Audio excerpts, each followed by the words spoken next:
Welcome to the intersection of language and content.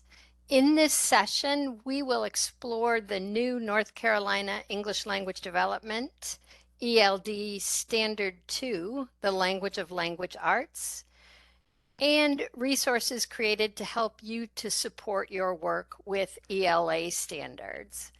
My name is Susan Waltz. I am an education consultant with NCDPI's Office of Academic Standards on the ML Title III team. Today, I am excited to be co-hosting this PD session with my friend Dan. So I'm going to let Dan introduce himself. Dan?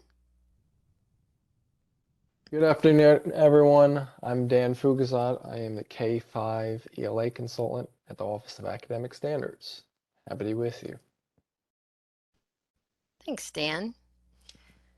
So we've presented PD. Many of you probably have participated. We've presented PD on aligning math, science, social studies, and today we're going to discuss English language arts. As you will see, and probably as many of you know, the ELA standards and the ELD standard 2, the language of language arts, align really well together. They're probably actually the easiest of all of them to align.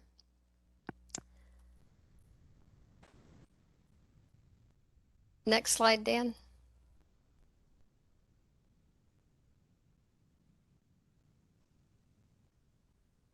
So thanks. Our session objectives today are pretty simple. We want to talk about the importance of collaboration between the ELA and language educators, identify uses for mapping and unpacking documents to plan your integration, and then we're going to share some resources. Dan has put the link to the slides in the chat box already, so please join us in the slide deck. There are a few reasons why we are here today. As some of you may know, multilingual learners are the fastest growing population across the United States, and certainly that's true in North Carolina. Our most recent North Carolina headcount reported just over 146,000 public school students who are identified as multilingual learners. So chances are, if you're a content teacher, you have experience working with students identified as multilingual learners. Understanding how the ELD standards work with all content standards is an important part of reaching these students in your classrooms. In a majority of cases, these students spend their entire day in the mainstream classroom with content teachers, with the possible exception of a few times a week when they're pulled out for ESL services. Content teachers have the greatest influence on how our students learn academic language during the school day. And once the state board approved the new North Carolina ELD standards in 2021, they asked us that we offer opportunities for professional development and resources for the content teachers in core subject areas, which we are excited to do today with you for English language arts. And next slide, please. So a fundamental step in the success of multilingual learners is collaboration between ELA and language educators. We're going to review the mapping and unpacking documents to plan for integration in your content classroom, and we're going to wrap things up by sharing resources, as I said earlier, but let's take a minute to get connected to this idea. Dan? So yes, as Susan stated, this collaboration is so fundamental because they're not just individual teachers, students, they are all of our students. And so take a moment, read through this quote, and then type in the chat what resonates with you about this. try to be thinking about your own experiences and your own context in your individual PSUs.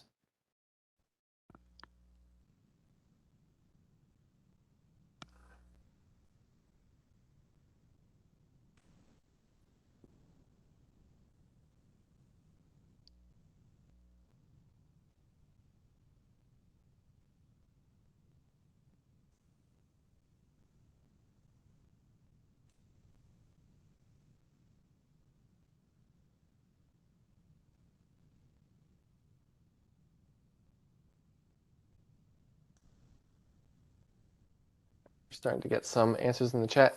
Courtney says that language developed in the process of learning. Shared responsibility. Nora. Language is a process of learning. It's integrated in what and how they learn. Absolutely.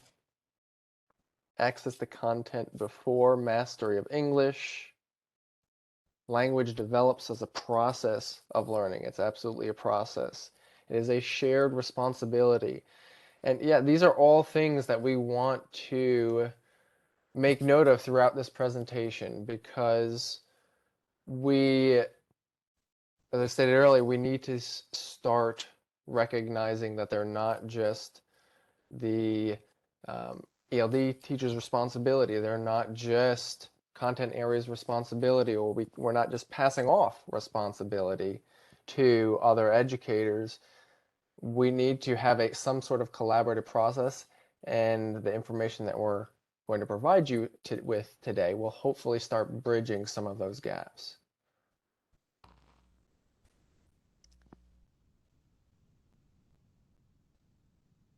So again, thinking about your own school in your own role, how many hours do you typically spend collaborating with your counterpart? If you're here as an ELD specialist, how often do you collaborate with your content area teachers in order to meet the needs of your MLs? And vice versa, if you're content area teacher, how often do you meet with your ELD specialists?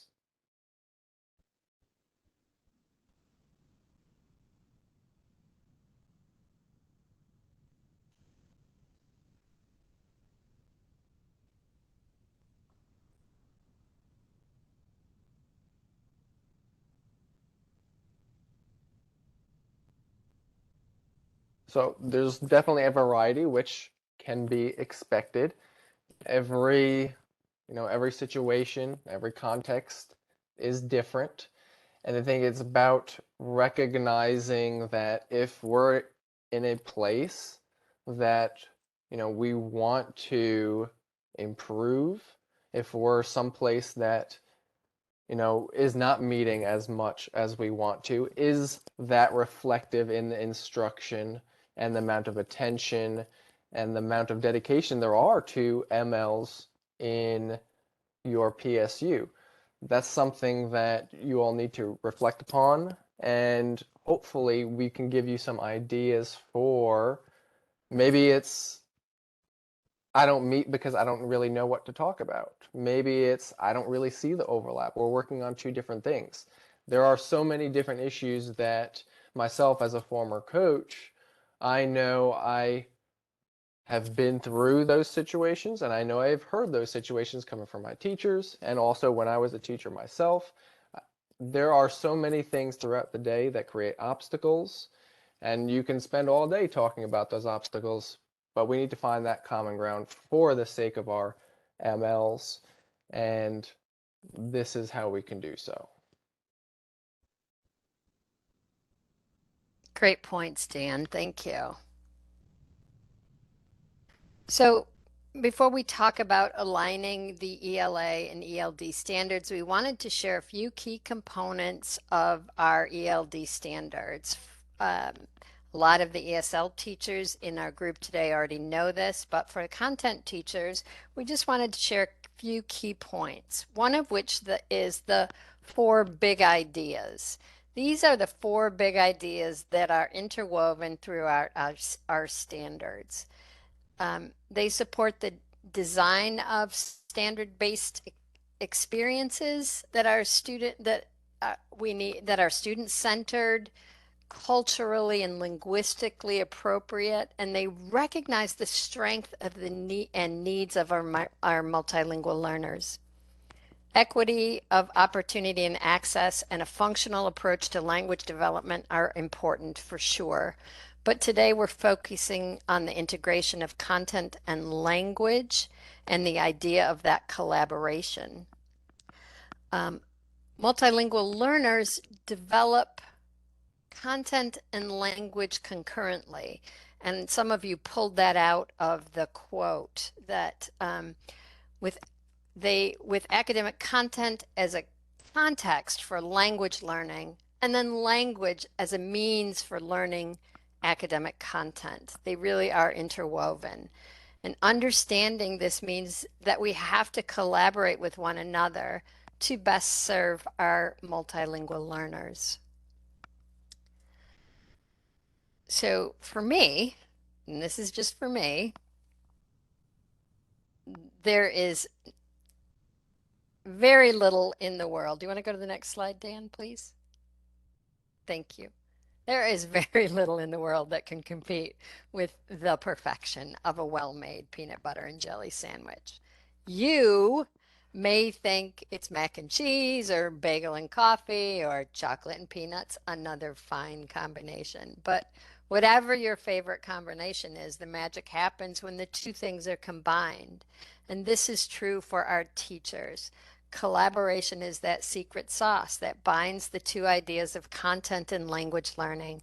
Finding ways to make the ELD and EL standards and other content areas work cohesively to support our students has been the very focus of our efforts here at DPI. This session is part of that. We want to work to create resources to help you all work together.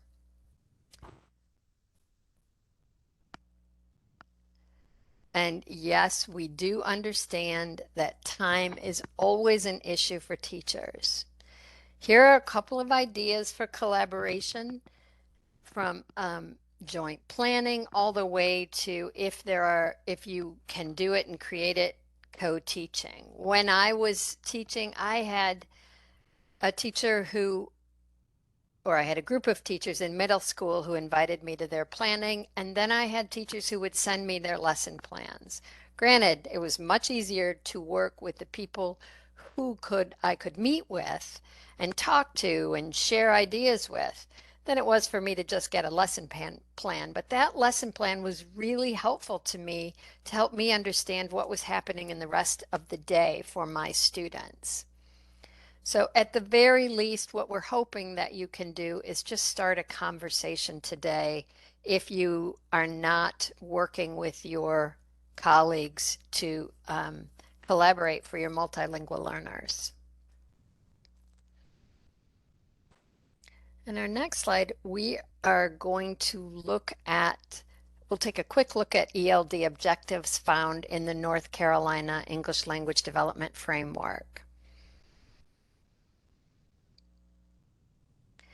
The language objectives in the ELD framework are called language expectations.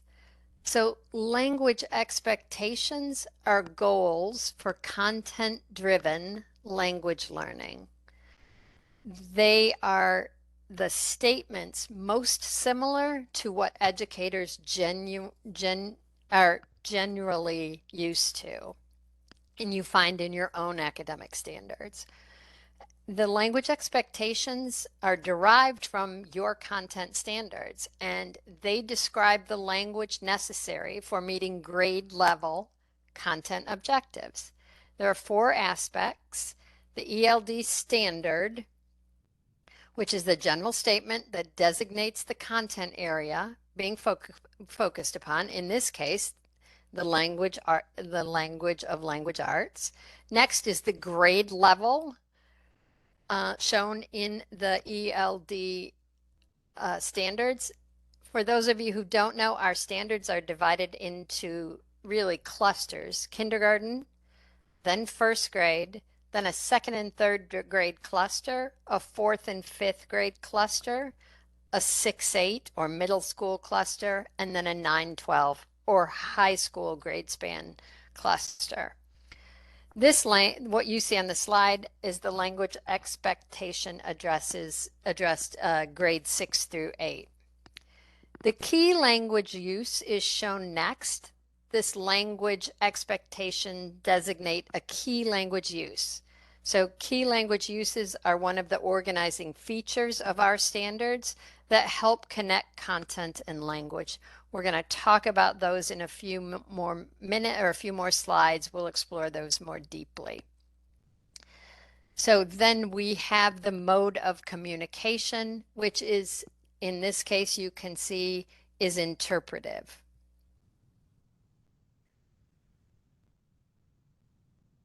And then you also see, yeah, there you go. So this is what we're going to talk about, the mode of communication. These are interpretive, listening, reading, viewing, and expressive, speaking, writing, representing. These modes highlight that students communicate through listening, speaking, reading, and writing, but they also communicate through gestures, facial expressions, images, equations, maps, symbols, and you may know of other ways, but these multimodal communication does it not only provides support for language development, but it is an essential path for all students to make meaning. We really want them to not just be able to read it, but we want them to be able to understand it. The move that we made to use interpretive and expressive communication is meant to help, remind, assist educators in knowing that multilingual learners must be offered multiple means or multiple ways to engage with their um, content. They need to engage with it, interpret it, figure out how to represent it, act on it, and express their ideas in the classroom, especially when they are newcomers and do not have the language, the English language that most peers have. We're going to, next slide, thank you. We're going to take a quick look at key language uses, which is one of my favorite things in our new standards. So the key language uses of narrate, inform, explain, and argue are a natural source for collaboration between content and language teachers. They help us make choices to prioritize and organize our content and language integration. So genre families are categories of text that share specific characteristics, such as purpose, organization, or similar patterns of language use. Key language uses reflect the most high-level genre families across academic content standards. Of course, students and teachers narrate, inform, explain, and argue every day. And students and teachers use language in other ways too, but identifying these 4 key language uses help us focus instruction for the multilingual learner. They're present for all grade levels and share common aspects across content areas, and each discipline has unique ways of applying them. So if we pretend our students are discussing the topic of spiders, how might this topic be addressed differently if this was a narrative in a language arts class, such as last night I found a spider in my bed, or we're doing an informational report in a science class like arachnid behavior or something like that. What you see on the slide are brief definitions of each of these key language uses. Each of these are critical to developing our students' ability to communicate effectively in English.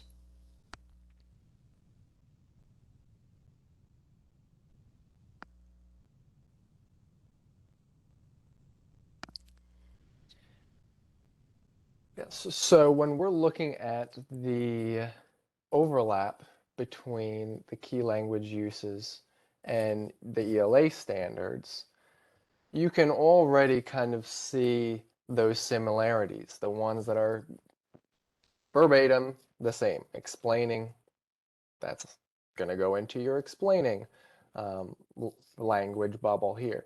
But we also need to consider when it's maybe not so obvious or there is overlap between other examples. So for instance, you have summarize here that is boxed in. Well, a summary, I guess, could be classified as using the explaining language. But depending on the educator and depending on how that educator wants to integrate other language uses, that summary could also be used by the student to inform another student about what that text was about, or inform the class, or inform the teacher, whatever the case might be.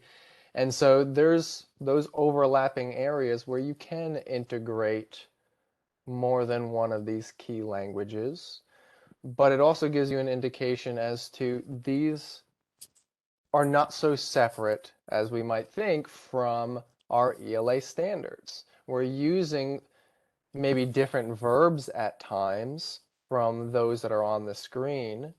However, they're still using the same language. They're still using some of those prerequisite skills, whatever the case might be.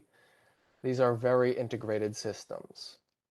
So let's give it a try here for ourselves. These are a couple of sixth grade reading informational standards.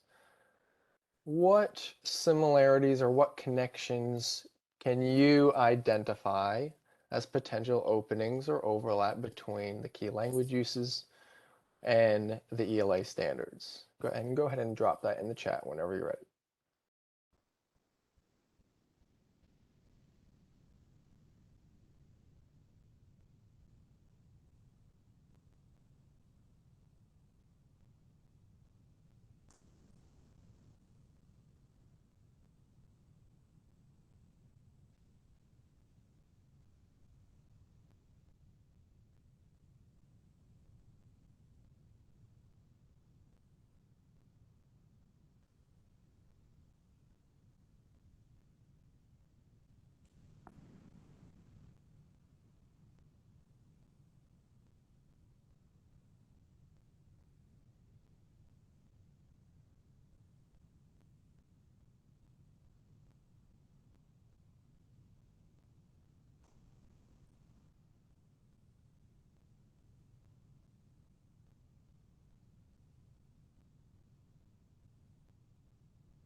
Okay, so Naomi says that introduced is to inform, right? So if you're introducing or analyzing how an idea is introduced in the text, that author is somehow informing you of something, and you might be analyzing how well they're actually doing so. Again, thinking in terms of if I as a teacher wanted to push that further, how could I maybe analyze those ideas that were introduced, but then argue for maybe a potentially different way of doing things, elaborating on those things in order to explain, right? Providing a summary could also be narrating. Absolutely right, Liz. Elaborated. If they are elaborating, you're explaining it. Arguing of a given point of view, right? And the opposite of that, analyzing what that argument is or the effectiveness of that argument. That's where those teaching skills, that pedagogy comes in, where your intentional choices as an educator, if I'm trying to tie in more than one language, if I'm trying to find more connections between maybe one of these ELA standards and another um, language framework, I could do so. Analyzing in detail and then explaining those details. Absolutely right. Those key language uses can overlap and can expand on each KLU. Absolutely. Good. So these are some great points, and hopefully you're starting to see there are similarities, and it's again, it's not always going to be as easy as there's the word explain, and so it fits into the explain um, into this explain bubble. There's more to it than that, and especially as you get into the older grades and those skills become more complex, those language uses are not going to be identical. Great, thank you.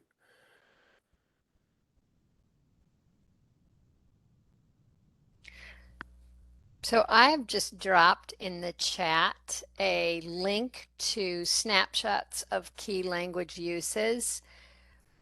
Um, these every summer, the DPI ML Title III team hosts a conference for all teachers of multilingual learners. We're having one this next summer. Please join us. One of our sessions, our trainers created these snapshots of key language uses. And we don't have time to go into them in any detail, but we did want to share the link with you so that you can go in and see these KLU portfolios for each grade cluster in each KLU and use them. They're very simple and straightforward, and there are options for quarters in there, quarter one, quarter two, quarter three, and quarter four. This is a great resource that may interest you, especially the ELA content teachers who have limited access to their ESL teachers. ESL teachers, please go back to your schools, share this with your ELA colleagues, and let them take a look at this and figure out ways together that you guys can use this resource.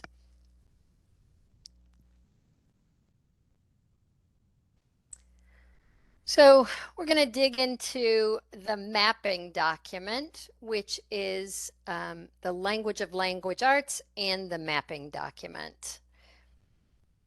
So all of our mapping documents are located in the North Carolina ELD Resource Hub. I'm going to go ahead and drop that into a link to our resource hub. Oops. Into our chat, and we'd like everybody to make sure. There we go. Uh, Next slide, Dan. Once you navigate into the resource hub, you will see the language for language arts mapping document.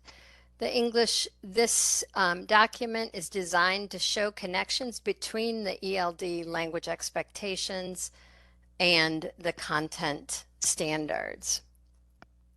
So today, obviously, we're focusing on ELA. The mapping document can be used to develop an aligned curriculum, plan that integrated instruction that we've been talking about, and ways to support co-teaching if you have co-teaching available to you between content and ESL specialists.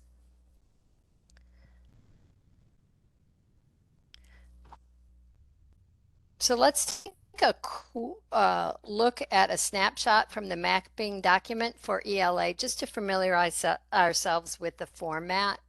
So the first column contains the language expectation. Remember that our language expectation is coded to show the ELD standard, the grade span, the key language use, and our communication mode.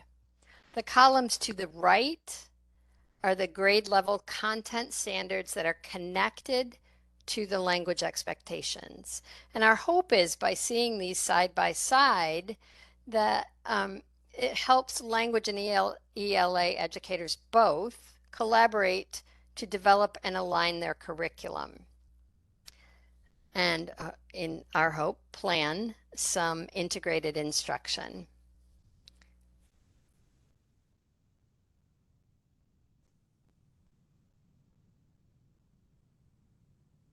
So in looking at another snapshot of this document, knowing what we know now about what the different components are, what overlap or what connections do you see between your ELD standards and the key language uses and the standards of the ELA side of things? So rather than just looking at the overlap between the individual verbs, what other connections do we see? So we have this interpret language arts narratives by identifying a theme from details. What connections can we find in our ELA standards?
Whenever you find any of those connections, you can go ahead and drop those in the chat. Okay, thank you, Tina. So yes, RL2 just in general, that anchor standard does typically involve theme. And so you can find those connections in both RL 4.2, RL 5.2. So the fact that they're identifying the theme itself, yes, as a skill in itself, those two standards connect.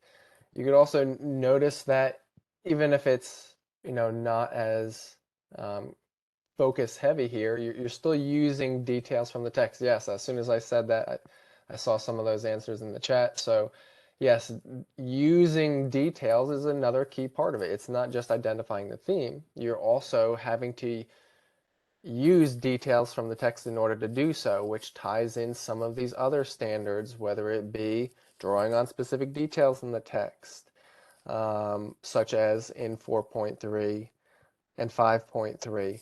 So there's some more obvious than others, just like in the last task, where specific words might jump out at you, but also taking into consideration the context in which you're getting there as well. So using those details is equally as important, actually finding the theme. And so where is that overlap occurring as well?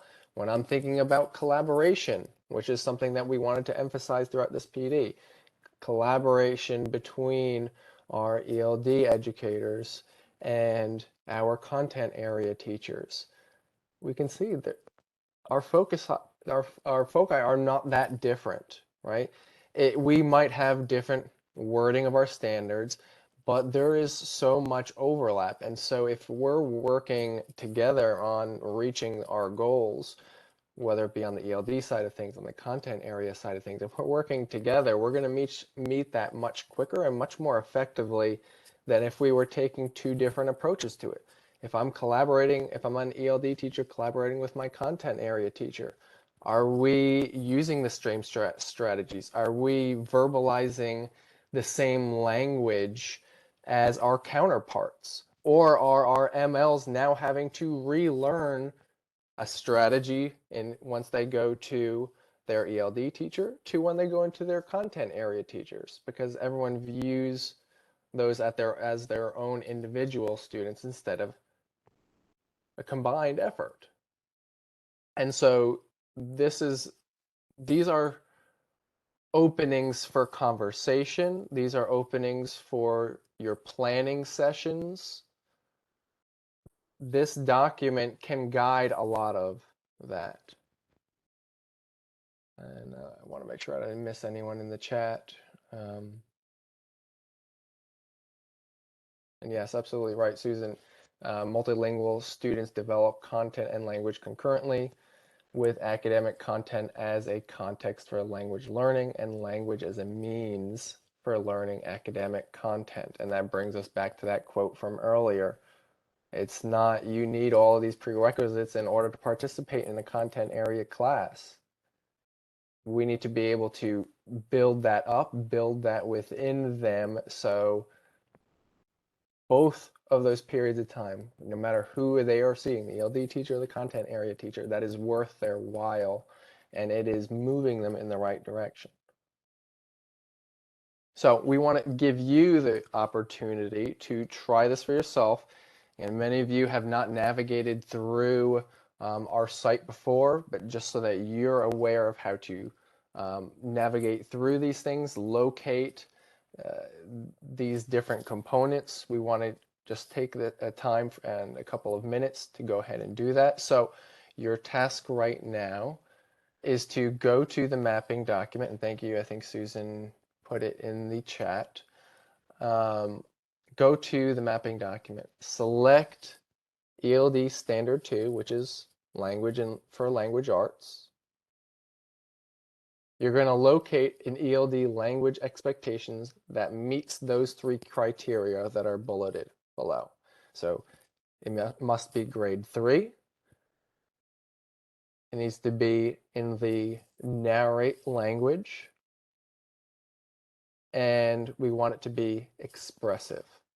So after you've located that language art content standard that connects with this language expectation, type a connecting content standard in the chat box whenever you're ready.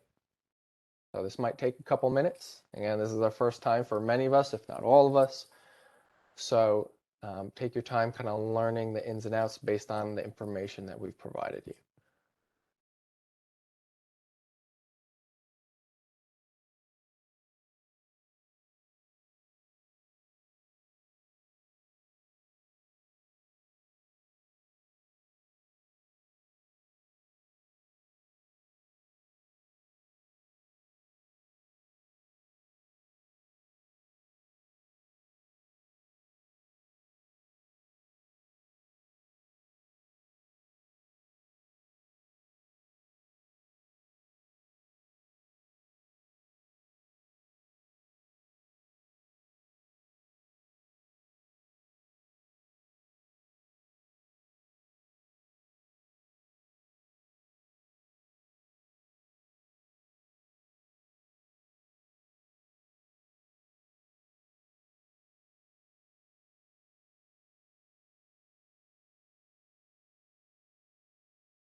Susan, I think that you have a question in the chat.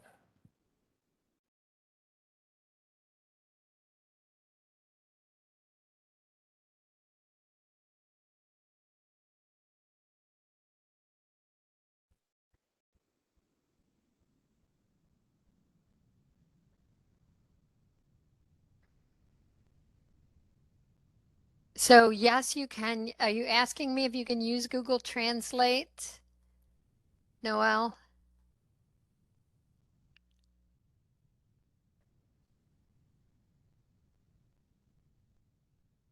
Oh, sorry. You know what? Let me find you, Noel, and unmute you. So there. I've sent you a request to unmute. Well, I'm currently using, my students use Google Translate to translate all the documents that I provide in English, and so then they can translate it. But like when I do notes and stuff, I mostly write my notes in English and then I print them out for them in Spanish as well. But I'm trying to see what the how this all connects with me teaching these ML students. Are you suggesting that that we teach them with the language that they're going to be tested on, like not use the Spanish word for compare, but to use the English word for compare so that they're more familiar with that English word to use the language. I feel like I'm missing something. Well, so you can do both. And, if there are any ESL teachers who have answers for Noel, by all means, put them in the chat. But students are going to be tested in English, and so we want to get them as familiar with English as we can.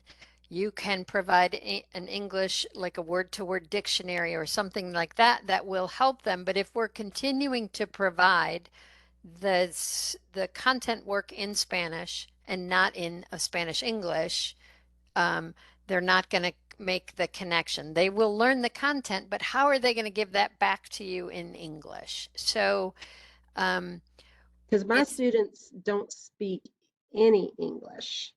And no, like I'm just now, some of them getting them to use the word bathroom and stuff, the common English. So what I'm concerned about is isolating my students where they are completely oblivious to what's happening because I'm not providing them with the opportunity to get the work in Spanish.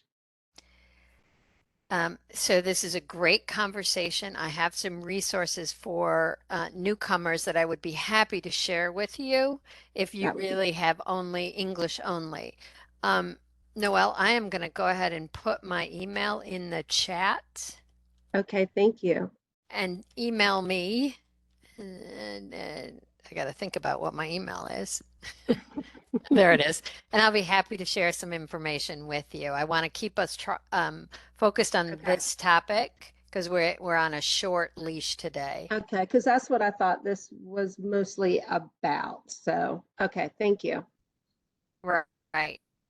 Well, it is, but but what you're asking is something a little different, and I'm happy to get with you. Sure. Do you see my email in the chat?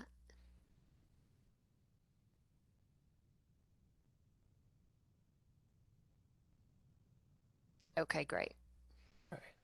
So I do see some responses in the chat, and essentially there was a number of different answers here. I mean, if you had anything listed from it, if you located it correctly, it would have been started on the bottom of 17 and would have gone a couple pages down to 21. So any of those standards, if you took a standard from any of those, it would have fit into that key language domain. But what I would say, and I only touch upon it for a second because Susan, I know that you'll respond to that inquiry following this, but what I would say is serving MLs is such a difficult task, not only because you have students who might not speak the language, but you also are serving students who, even if they may not speak the language, they're coming with you with a number of different skills, just like any other student might. And so I don't want to overstep Susan on this because this is this ELD document is your baby, not ELA's. But what I would say is just like the ELA standards or the math standards or the social studies standards, this document itself is really just meant to show you that overlap between them so that you can start having conversations, so it can support you in those conversations, so you can find those similarities. It might not necessarily give you specific strategies to use for them, but it does provide you with supporting documents to help you with planning, to help you with some of those conversations between content area teachers and vice versa. And I'll kind of leave it at that. So yeah, I mean, it looks like everyone pretty much did a good job navigating this. And Susan, I'll turn it back over to you. Okay, great. So now we're going to take a quick look at the unpacking document, just like we did with the mapping document. This is another great tool. If you've stayed in the hub, go into the icon for the unpacking documents and you will see unpacking documents by grade cluster.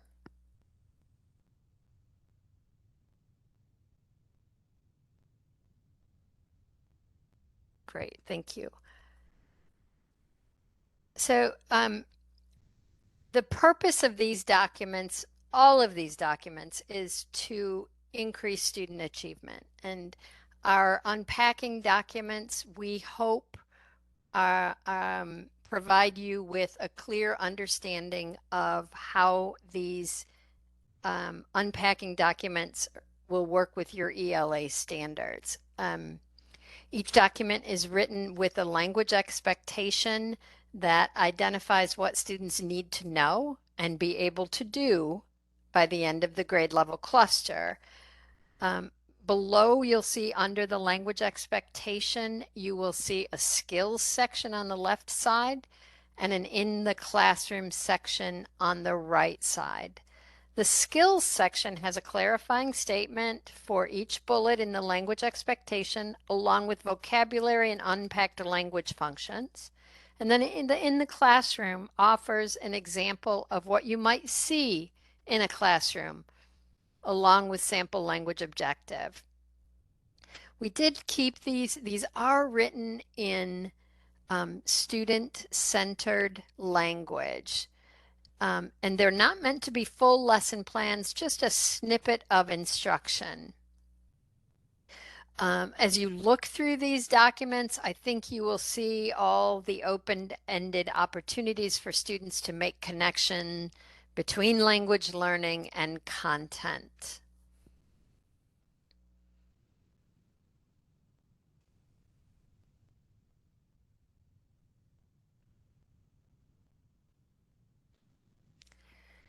So looking at this particular ELD standard, this is a 6-8 standard. We've highlighted the activities embedded in the unpacking document that will help your students engage with the content, help them make sense of it. So in this example, students are asked to as you can see in the classroom, students are asked to separate colors or shapes to mark key attributes. They're asked to create a legend to categorize and name. They are annotating text. They're using words, arrows, or pictures to annotate the text. They're paraphrasing their annotations. So we're creating activities in the unpacking document. We created activities in which the student engages with the content to make sense of it or master it. Hopefully master it, but certainly to connect to it and make sense of it, make meaning for them. Each of the, as you can see in the classroom, there are also sample language objectives. So if you're an ESL teacher who needs language objectives, you can find them in the unpacking documents. Just a quick reminder for content teachers, ML students who are learning new content for the first time, they may need to reconnect to vocabulary and knowledge that they already know but are using with new content. So you may need to pre-teach or in some case remind students about the content vocabulary, in this case, identify, theme, central idea, any of those things that they have already learned how to do in previous content, but now you're introducing them to something new. So they may not remember what annotate means or paraphrase means. You just need to remind them because they're learning new content, and so they've become a little overwhelmed with all the new language and forget what they already know, if that makes sense.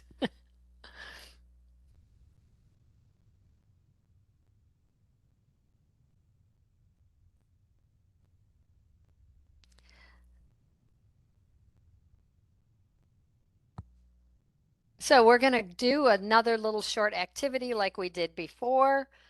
Go into the unpacking document, select, we are asking you to select the ELD standard 2-3 language for language arts. Locate a language expectation that meets the following criteria: grade 3, inform, expressive. And then, if you feel like it, share what strategies or tools you might use to support MLs with this standard. Remember, there's a hint. Look on that right-hand side and you will see lots of different strategies or tools.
So we're starting to see some answers. Great.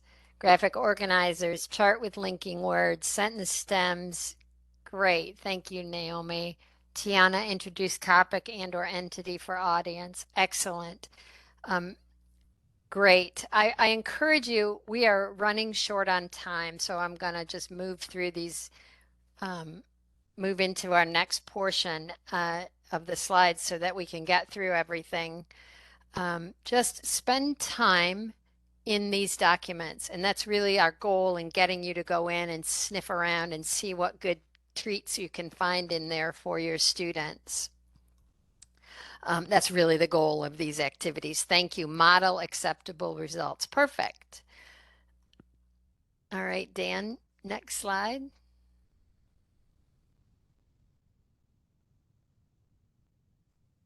So now that we've had the chance to explore the mapping and the unpacking documents, let's put some of these pieces together. And the next slide actually kind of continues some of that conversation and what we were already putting in the chat. These are just a list of potential ELD supports, some of which are already in the chat. So hopefully that means that they're currently being used. So just take a moment, look through that list, and if there's something that's not on that list that you think that others would benefit from using in their classes, go ahead and drop that in the chat.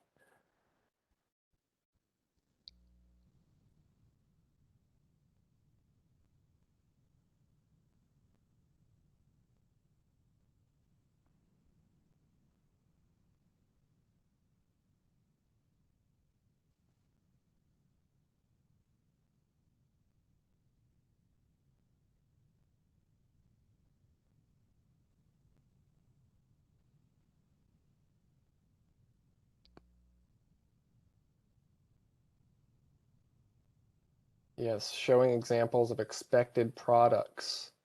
So that they have that model readily available. And what does that look like? Is it in the form of an anchor chart? Is that something that they can refer to in their interactive notebooks? Whatever the case might be, what that looks like can differ from teacher to teacher. But the point being that they have that worked example to reference or refer to. So yeah, definitely drawing attention to the cognates. Some key ones that I think that was mentioned earlier, sentence frames is a really good one and oftentimes underused from my experience. But definitely we want to be building knowledge from real world examples. We want to try whenever we can to pre-teach or front load some of the key vocabulary or phrases that are going to be in a text, so that the first time that they're seeing it might not be, with the rest of the class, they already have some sort of background knowledge on it. And for the sake of time, these are all really great examples and something for you to reference. Word banks, absolutely. But definitely check out some of the suggestions in the chat, paragraph frames as well, in addition to sentence frames, sure. Right. So on that note, in the same way that you might unpack the ELD standards and then go through that process that we just went with with the ELD standards. If I were to go through this process, the same process, and everyone, my ELA teachers here, everyone has their own way of unpacking standards. But as part of that process, if I was doing it in that same way, I could find the overlap between what skills are needed in, say, a speaking and listening standard, and compare that to what I'm finding in my ELD standards. But also, this is a way to recognize, just like we did with that unpacking of the ELD, where could the openings, or where do we see those opportunities to provide some of the the supports that you all were referencing in the chat or on the previous slide. Graphic organizers, I know that one was listed. So that visual organized learning, real world example, so they can connect to it. It's not something abstract that they don't understand. Some sort of peer discussion, so it's not just a one and done. I'm giving you the information and you need to soak it all in. I need to have conversation about it. I need to internalize it. I need to collaborate. I need to communicate, whatever the case might be. These are all openings, whether I'm unpacking an ELD standard or an ELA standard. And just a word of caution,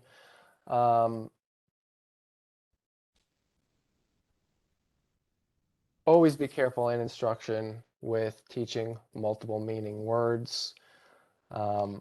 It's something that is very difficult for an ML, as I'm sure many of you know, whether it be texting, or having an argument, initials, right? We need to be aware of that in our instruction, because if we are not considering what their prior knowledge is, we're assuming that they already understand the language that we do, and so we can't provide those supports, the ones that you were listing, or the ones that were on that previous slide. We need to make sure that we're appropriately understanding what our students know, so that we can apply the appropriate supports. So, as a reflection, go ahead and read that brief quote. And Susan, I don't want to overstep, but with us being just about at our time, do you want to go through the resources? Do you want to take some Sure, time let's and go just ahead and go do? quickly through the resources. Sorry about going over time, everyone. We'll do a quick, I think it's really important if you could tell us about today's learning to impact MLs in your classroom. That would be really nice. You can do that in the chat, and we can just run through quickly what resources we have included in our presentation for you. So you want to keep going, and then we can Yes, refer from them yes, later? Okay, great. So yes. I'll move on to the next slide. Hand it over to you. So next slide, you will see that we've included some resources at the end of this slide for you. We won't go into them in the interest of time, but we have text sets. Several years ago, we had a project with some teachers who were sponsored, went to a training, and they came back and they created these text sets for us from grades 3 through 11. And texts are a really powerful way to engage all of your students in like topics. There's a link there that will take you through a lot of different information and really good information. If you have questions about any of them, by all means, you can email Dan or myself and we'll be happy to help. On the next slide, we have Excel strategies. Years ago, and NCDPI adopted Dr. Margarita Calderon's Excel model, which focuses on expediting, it stands for expediting comprehension for L's through vocabulary, reading and writing strategies. I used this strategy when I was teaching vocabulary with my students and they loved it. They then would take it out of my classroom and into their content classrooms. Beautiful. I mean, it's a really lovely way to introduce vocabulary. We have it linked in this resource in these slides. Our next slide shows Project GLAD, which is Orange County Department of Education language acquisition design. It's guided language acquisition design. These are two of my favorite strategies from Project GLAD. It's learning logs. They're great as formative assessment after you've completed um, direct teaching, read aloud, lesson, experiment, anything you teach using a simple teach art. Students can reflect on their learning. It's a really interesting and fun way to see what students have captured from what you're teaching, from your teaching. They can draw, and then on the text side, ask students to connect the text with specific questions such as what did you learn from, or go into the learning logs link and it will go through step by step with you on what to do. The other one I love is listen and sketch. Find a text that goes with your unit, poem, excerpt, anything you want, and mark 6 stopping points. Ask students to fold the white paper into 6 boxes, read the text, and stop at the stopping point to allow students to sketch the picture in their minds. This is a particularly easy, not easy, particularly good way to ask MLs to sketch what they're understanding, but it also works with, I mean, works for all students. MLs and regular and your English speaking English only students as well. In the next on the next slide, we've talked about our ELD support hub, our resource standards hub. Go in there, lots of things to explore, standard course of study, standard-based resources, PDs. We are adding to that all the time. So if you've been in there last year, go back in and we will, and you'll see more information. And we continue to add to this learning management system. Next slide. Oh, Dan, take Okay. it over. So in terms of ELA resources, we have a number listed here for you. I think the big ones are kind of like our main hubs, similar to what Susan was showing you. Our main one here, ELA Virtual Implementation Kit, which is called the VIC, has a number of links and resources out to standards-based documents and resources for you to utilize in the classroom. Some of these things are already in the hub. And then we also have, for those that are familiar with it, if it's already coming down the pipeline to you and you've already heard about it, we have a literacy instruction standards toolkit as well that has anything LIS based. There's also documentation and documents available for the connection between science of reading and multilingual learner initiatives. So just be sure to check out some of these things that we have available to you. And of course, reach out if you have questions about any of those things. The I window, just want to take a quick shout out to all of you who have put your reflections in the chat. They're perfect, spot on. Thank you so much for that. The you're getting the idea of working together to support your MLs. I love this one as a district coach from Tiana. I plan on diving into these resources a little further. That is great. Tiana, let us know if we can help you. Um, I really appreciate that you've caught what Dan and I have been trying to say in a very short time, I might add. Um, the WIDA workshops that you see, there's a link in our slides to these free WIDA workshops. They're available to all teachers. They're free of charge. There's one in particular that is really good, making language visible, exploring those key language uses. It's 1 hour, it's online at your own pace. When you have some time, there are resources you can register. It walks you through the steps to register for that.